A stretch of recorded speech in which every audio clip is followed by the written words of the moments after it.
Okay, everyone, in this video I'm going to explain to all of you about how to make a lock outdoor furniture in SketchUp. Okay, first of all we have to make a basic shape. We can make a basic shape with a rectangle, rotated rectangle, and then we can set from this origin. We can use a rectangle and we can set the length about the um, lock furniture itself around 1200 millimeter. Then we can set the weight itself around 500 millimeter, and after that we can push it up around 50 millimeter, and then we can make it group. Just triple click in this and right click and make it group.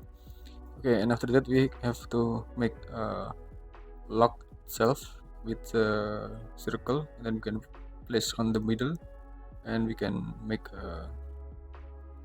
the radius. Maybe it's just smaller than the board anyway, maybe around 200 millimeter. Then we can push it up around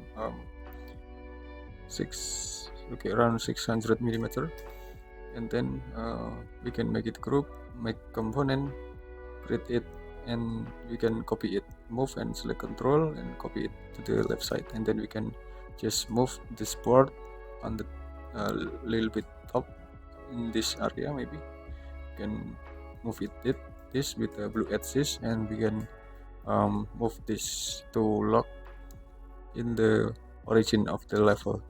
Okay, and after that maybe we can just a little bit move to the left side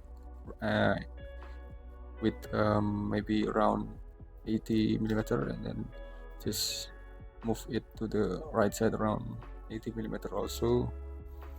Okay, and after that we can move it a little bit down, maybe approximately until around 450 millimeter from this land, from this ground anyway.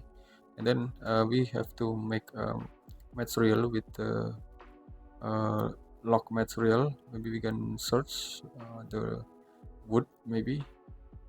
Okay, we can use this to represent the wood lock material, and we can use this bench anyway, or maybe we can we can explode it, and then we can adjust it again. Then we can adjust the texture position to this position as we want anyway. Okay, and then we can adjust it, and we can adjust the material again to be more realistic enough. And okay, maybe something like this on, or we can adjust the color again to make it more blended material. Okay, I think it's enough. I hope this simple tutorial video would help your work and improve your skill in learning 3D modeling in SketchUp, and wait for my next video. Thank you.